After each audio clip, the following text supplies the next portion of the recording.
The one Pennsylvania congressman who did not break ranks is Dan Meuser from Pennsylvania. He joins us now. Serves on the House Financial Services Committee as well as the House Small Business Committee. Congressman, thank you for joining us. Obviously a lot to unpack and to really explain in terms of what happened and a discharge petition, the subsidies, et cetera.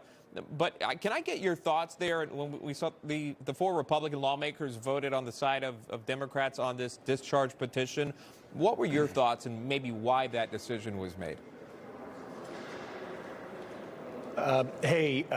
Great to be with you, Sean. So what occurred yesterday, we did pass the lower premiums for all Americans bills, and all Republicans, including the four you mentioned, voted for this bill, which will, as you stated, lower by approximately 11% across the board. But what it also does is it roots out waste and fraud. It delivers AHPs. It's got many choice drivers within it. It lowers costs through lowering costs, as opposed to subsidizing failure, which the Affordable Care Act, or the Unaffordable Care Act, unfortunately was all about. You know, it's amazing to me, too, you got to retrace this, that the criticism is against the bill that they created, and then they doubled down over COVID on a so-called temporary basis, and this bill eliminates those so-called temporary subsidies, which, of course, they wanted to last forever.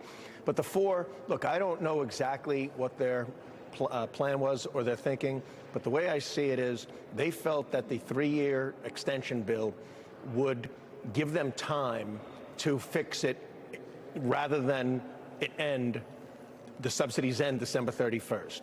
I don't think in their head they're thinking, no, this is going to go on for 3 years, because clearly America needs a better plan.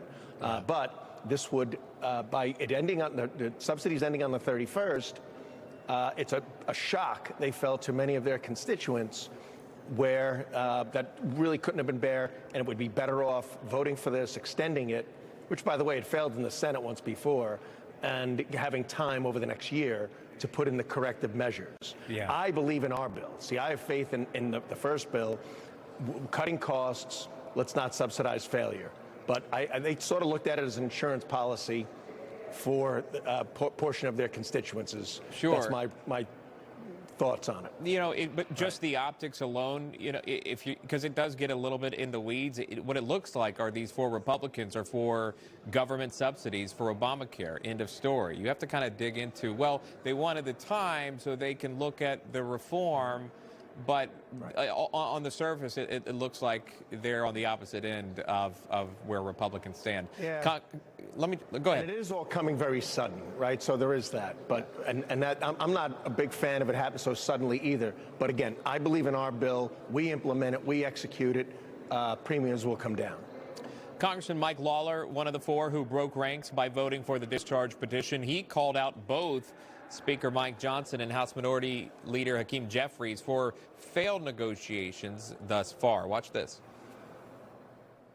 Final product will have to be a compromise, and that's been my point from the start. Do the work. Right. Do the bipartisan compromise.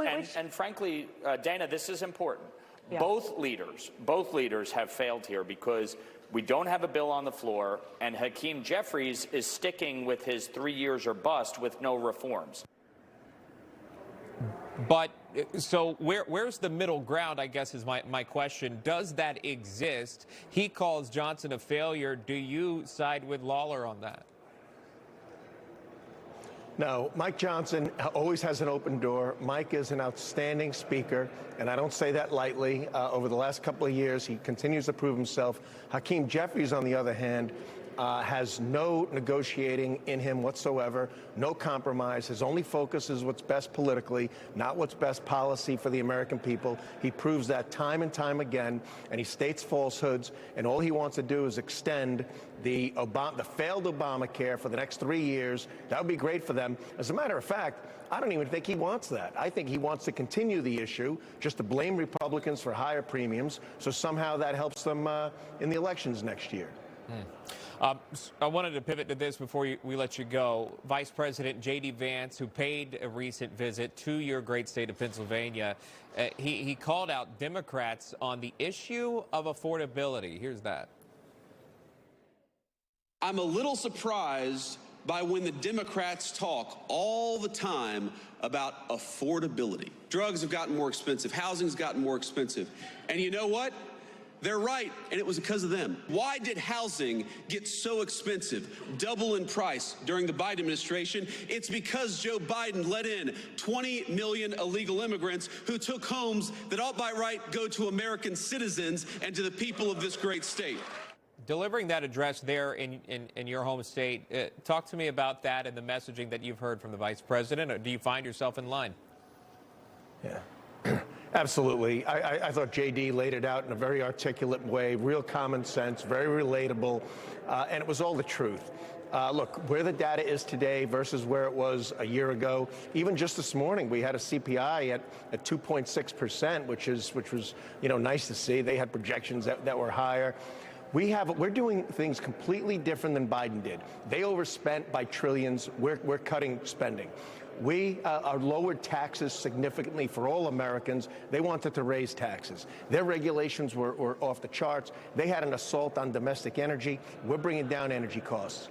They were allowing trade for us to be completely taken advantage of.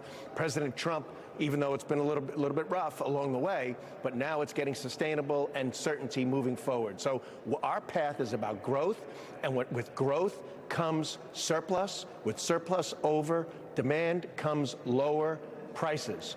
Biden administration was about scarcity. We were about growth, and the American people are going to see that now and particularly into 2026. All right, Congressman Dan Meuser joining us from the Capitol. We always appreciate the time. Merry Christmas to you. We appreciate it. Merry Christmas. Thanks. Thank you.